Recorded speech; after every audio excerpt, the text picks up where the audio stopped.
ဟုတ်ကဲ့အားလုံးမင်္ဂလာပါဗျာနော်အားလုံးပဲမင်္ဂလာပါနော်ကျွန်တော်အခုပြပေးမှာကျွန်တော် break တစ်ခဏလေးပေါ့နော်ဒီ site ကလေးကကျွန်တော်ပြီးခဲ့တဲ့ပတ်တည်းကတွေ့တယ်ဒါပေမဲ့နော်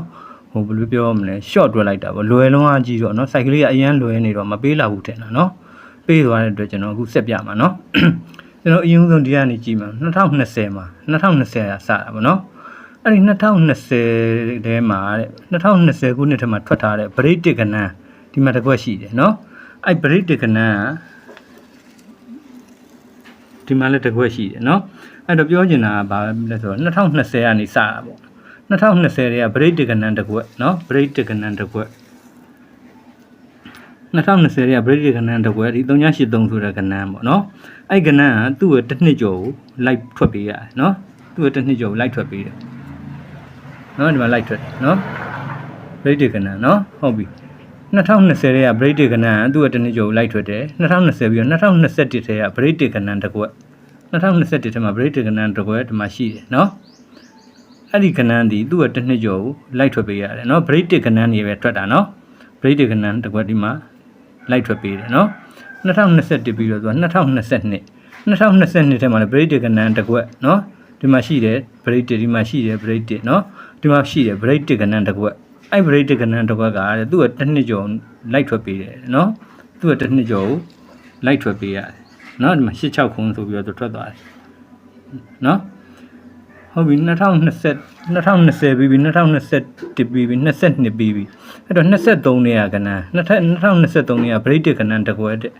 break တစ်ခဏတစ်ခွက်နော်ဒီကဏ္ဍပေါ့အဲ့ဒီကဏ္ဍဒီတဲ့ break တစ်ခဏတစ်ခွက်ဒီသူ့ရဲ့တစ်နှစ်ကျော်ကို live ထွက်ပေးရတယ်နော်ဒီမှာ live ထွက်တယ်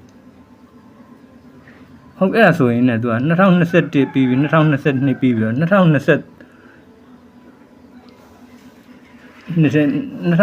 ပြီးပြီเนาะ2020တဲ့က break တစ်ခဏတစ်ခွက်383ဆိုတဲ့ခဏကတစ်နှစ်ကျော်ကို live ထွက်တယ်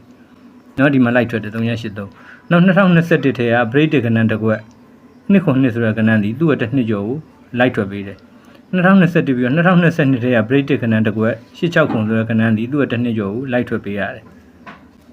เนาะ86ခု live ထွက်ပေးတယ် live ထွက်ပြီးတော့2023ထဲက break တစ်ခဏတစ်ခွက်ဒီနှစ်ခုနှစ်ဆိုကဏ္ဍတော့ကသူ့တစ်နှစ်ကျော်ကို live ထွက်ပေးရတယ်နော် live ထွက်ပေးရအခု2024တွေက2023ပြီးသွားတယ်2024တွေက break တစ်ကဏ္ဍတစ်ခွက်တဲ့ဒီ2026တဲ့တစ်နှစ်ကျော်ကို live ထွက်ပေးရမှာနော်အဲ့တော့ဒီ2024တွေကကဏ္ဍ break တစ်ကဏ္ဍဘယ်နှကွက်ရှိတော့နှစ်ကွက်ပဲရှိတယ်နော်ဒီမှာ2024ထဲမှာ break တစ်ကဏ္ဍဒီကဏ္ဍရှိတယ်နော်86ခွန်ရှိတယ်နောက်ဟိုနှစ်ပိတ်မှာ239ဆိုတဲ့ကဏ္ဍရှိတယ်နော်ဒီမှာတစ်ကွက်ရှိတယ်နော်အဲ့နှစ်ကွက်ပေါ့2024တဲ့က break တစ်ခဏ86ခွန်နဲ့ဒီ239ဆိုတဲ့ခဏ break တစ်ခဏတစ်ခွက်က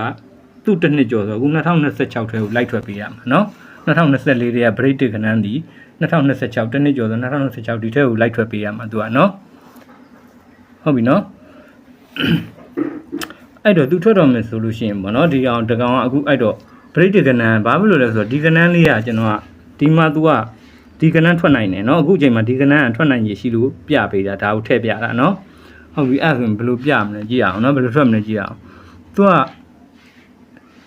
ဒီမှာ8ကဲ8ထိပ်ကဲ2ထိပ်ကဲဒီ3နောက်ပိတ်ကဲ3နဲ့เนาะအဲ့ဒီ3ကိုသူကဒီမှာစထည့်တာဒီမှာစပြီး3လို့ခောက်လိုက်တာဒီ3လုံးเนาะဒီ3လုံး3เนาะ6 3ခွန်နဲ့เนาะခွန်3 6ဆိုတဲ့ကဏ္ဍ3လုံး3ထည့်လိုက်တာเนาะ3ပြီးတော့သူက6 4 8 8တဲ့เนาะအဲ့ဒီ8ကဒီမှာ9ခွန်2ဆိုပြီး8ထည့်လိုက်တာเนาะ8ပြီးတော့ဒီမှာ6 9 2ခွန်နဲ့เนาะ6ထိပ်က9ထိပ်က2နောက်ပိတ်ကခွန်အဲ့ခွန်ကဒီ3လုံးကိုခွန်လို့ခောက်ထည့်လိုက်တာเนาะဒီ3လုံးခွန်ခောက်ထည့်လိုက်ဟုတ်ခောက်ထည့်လိုက်ပြီးတော့သူကဒီမှာဘာလုပ်လဲဆိုခွန်4 3ည1တဲ့เนาะအဲ့1ကိုဒီမှာ3လုံး1လိုက်ခောက်သေးတယ်သူကเนาะ3လုံး1လိုက်ခောက်တယ်เนาะအဲ့တော့သူက၄ကပ်ကစားထားတဲ့သဘောရှိတယ်ပေါ့နော်၄ကပ်ကစားထားတဲ့အတွက်ဒီပွဲမှာဆက်ပေးရင်တော့ရမှာပေါ့နော်ဘာလို့သူက8 2 3 3ဒီ3လုံးက8နော်8 2 3 8ထိပ်က2ထိပ်က3ပိတ်က3လုံး8ခွန်1နော်3 8ခွန်1လို့ကစားထားတာ3 8ခွန်1လို့ကစားတာအဲ့3 8ခွန်1ကိုဒီမှာလိုက်ခောက်တာသူက3 8 3လုံးခွန်တစ်ဆိုပြီးတော့လိုက်ခောက်တာနော်38ခွန်တစ်လို့ခောက်တာအဲ့ဒီ38ခွန်တစ်ကဒီမှာလာပြီးတော့ကျွန်တော်တို့ဗရိတ်တွေရိုက်မှာနော်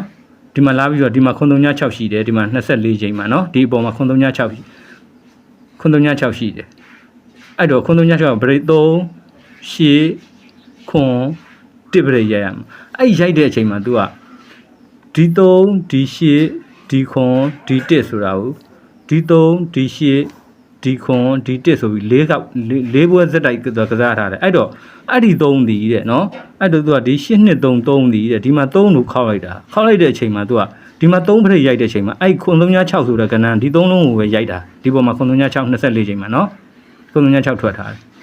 အဲ့3ပြီးတော့ तू ကဒီမှာ8နော်အဲ့8ဒီ3လုံး8လို့ခောက်ပြီးမှဒီမှာ8ဖရိတ်ရိုက်တဲ့အချိန်မှာလည်းပဲ तू ကဒီခောက်ထားတဲ့ကောင်တွေကကဏ္ဍကိုအပွင့်လိုက်တက်ရိုက်တာခွန်36နော်6ခွန်2တဲ့ပဲတက်ရိုက်တာဒီမှာ6ခွန်2နော်နောက်ကြတော့ဒီမှာ3 8ပြီးတော့ပြီးခဲ့ဘက်က6နှစ်ကိုဒဲပဲရိုက်တာသူက6နှစ်ကိုနော်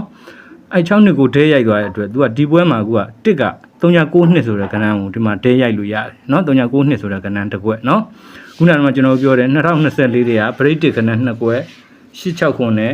239ကတစ်နှစ်ကျော်လိုက်ထွက်ဖို့ရှိတယ်အခုနှစ်တည်းကိုအဲ့ဒီအချိန်မှာသူကအခုအချိန်မှာလားကြနေတာ39နှစ်ဆိုတဲ့ကဏ္ဍလေးကလားပြီးတော့ဒီမှာလားထွက်ပေးလို့ရတယ်နော်အဲ့တော့သူကပြောချင်တာ8နှစ်3 73နော်8ထိပ်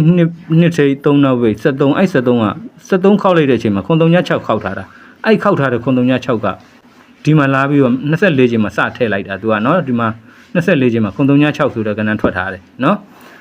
ပထမကဒုတိယကမှာလည်းသူကဒီမှာ648ဆိုတဲ့ကောင်8အဲ့8ကဒီ3လုံး6ခွန်2လို့8လို့ခောက်လိုက်တဲ့အချိန်မှာ6ရခွန်ရ2ကအဲ့6ခွန်2ဆိုတဲ့ကဏ္ဍဒီမှာတဲ့လာထည့်တာ8 break တင်မဟုတ်ကဏ္ဍ3လုံးသလုံးအပြီးလာထည့်တာเนาะတော့9ခွန်2 8ဟုတ်ပြီအဲ့8ပြီးတော့ဒီမှာ6ကဲ9ရ2ကဲခွန်เนาะအဲ့ဒီခွန်ကဒီမှာလာပြီးတော့မှ3လုံးခွန်ခောက်လိုက်တာခွန်ခောက်လိုက်တဲ့အချိန်မှာ6 9 6နှစ်9ဆိုတော့3လုံးခွန်ခောက်ပြီးတော့အဲ့6နှစ်9ကဒီမှာလာပြီးတော့6နှစ်9ဒဲလာပေါက်တာเนาะအဲ့ပေါက်ပြီးတာကဒီမှာ1ကိုသူက1ထည့်ထားတယ်เนาะခွန်4 3ည1ကိုဒီမှာ1 39နှစ်1လို့ထည့်ထားတဲ့အတွက်အဲ့ဒီ1ဒီ39နှစ်ဆိုတဲ့တစ်ပရိတ်ကဏ္ဍဒီမှာ39နှစ်တဲ့လာထွက်နိုင်တယ်နော်စိတ်မချရတဲ့လူကအားထားပေါ့39နှစ်ကိုနော်39နှစ်ထွက်နိုင်တယ်ဘာလို့လဲဆိုတော့နောက်ပွဲကြရင်သူကမပေးတော့ဘူးဆိုတာသူကဒီမှာဆက်လည်းမလာတော့ဘူးနော်ဒီမှာပိတ်ရက်အခန်းသွားပြီဒီမှာမရှိတော့ဘူးနော်အဲကြောင့်မလို့သူက၄ကသူကခွေးထားတာမလို့8နှစ်3ကိုဒီမှာ3ခွေးတယ်6 4 8ကိုဒီမှာ8ခွေးတယ်6 9နှစ်ခွန်ကိုဒီမှာခွန်ခောက်တယ်ခွန်4 3ည1ကိုဒီမှာ1ခောက်ထားတဲ့အတွက်ဒီ4ကသူကကစားထားတာစနစ်ကနော်4ကကစားထားတဲ့အတွက်ဒီပွဲမှာ4ကပေးခဲ့မယ်ဆိုရင်အဲ6 3ညခွန်ခောက်ထားတဲ့ကောင်နော်ဒီ8နှစ်3 3ဆိုတဲ့ကောင်ကိုခွန်3ည6 3လို့ခောက်ထားတယ်အဲ3လို့ခောက်ထားတဲ့ကဏ္ဍခွန်3ည6ကဒီ24ချိန်မှာစထွက်တာထွက်ပြီးတာနဲ့သူက6 4 8 8အဲ့8ဒီ9ခွန်2 8လို့ခောက်တယ်အဲ့8လို့ခောက်ထားတဲ့ကဏ္ဍ9ခွန်2ဒီမှာတစ်ချိန်မြောက်မှာစလာထွက်တာနော်အဲ့လိုထွက်ပြီးတာနဲ့သူက6 နှစ်ခွန်အဲ့ခွန်ကိုဒီမှာခွန်လို့ခောက်ထားတဲ့အတွက်ဒီ6နှစ်ကိုခွန်ခောက်ထားတဲ့ကဏ္ဍဒီ2ချိန်မြောက်မှာလာထွက်တာနော်အဲ့တော့ဒီ3ချိန်မြောက်မှာသူကခွန်4 3ည1ကိုတဲ့ဒီမှာ39နှစ်1လို့ခောက်ထားတဲ့အတွက်အဲ့39နှစ်ဆိုတဲ့ကဏ္ဍဒီမှာလာကြမယ်နော်ပြီးခဲ့တဲ့ဘက်တည်းကဒီ6နှစ်ကိုကတွေ့တယ်နော်မြင်မိမဲ့လို့အဲ့လောက်လွယ်လွယ်လေးမပေးဘူးထင်လိုက်တာသူကပေးသွားတဲ့အတွက်ဒီပွဲမှာဆက်ပေးခဲ့ရင်ပေါ့အောင်ဆိုပြီးတော့ကျွန်တော်ကချပြပေးတာဖြစ်တယ်နော်ကြိုက်တဲ့လူကထိုးထားမကြိုက်တဲ့လူကရှောင်းသွားနော်ဒါဘာစီးကြောမှာမဟုတ်ဘူးသူကကဏ္ဍဒါလိုက်ပို့တဲ့ကဏ္ဍ3လုံးသလုံးကိုအပြီးပို့တဲ့စနစ်နော်ကဏ္ဍ3လုံးသလုံးအပြီးပို့တဲ့စနစ်ဒီစနစ်မျိုးတွေကပေးခြင်းလည်းပဲပေးသွားနိုင်တယ်နော်ဒါကြောင့်မလို့တကယ်လို့ဆက်ပေးခဲ့ရင်ပေါ့အောင်ဆိုပြီးတော့စေတနာနဲ့ကျွန်တော်တင်းပေးလိုက်တာဖြစ်တယ်နော်အဲ့တော့ကြိုက်တဲ့လူကထိုးထားမကြိုက်တဲ့လူကရှောင်းသွားနော်ကဏ္ဍကတော့သူက3လုံးသလုံးအပြီးကြတဲ့စနစ်နော်အဲ့ကဏ္ဍ3လုံးသလုံးအပြီးကြတဲ့စနစ်ဆိုတော့ဒါမျိုးကထိုးပြောတယ်နော်အဲ့တော့39နှစ် तू ကတော့တဲ့ဒီမှာတော့ तू အာ639ခွန်မှာအာသွားတာနော်အာဒီမှာကျတော့6ခွန်2ကိုတဲ့ပဲပေးတာနော်6ခွန်2ကိုတဲ့ပဲပေးတာ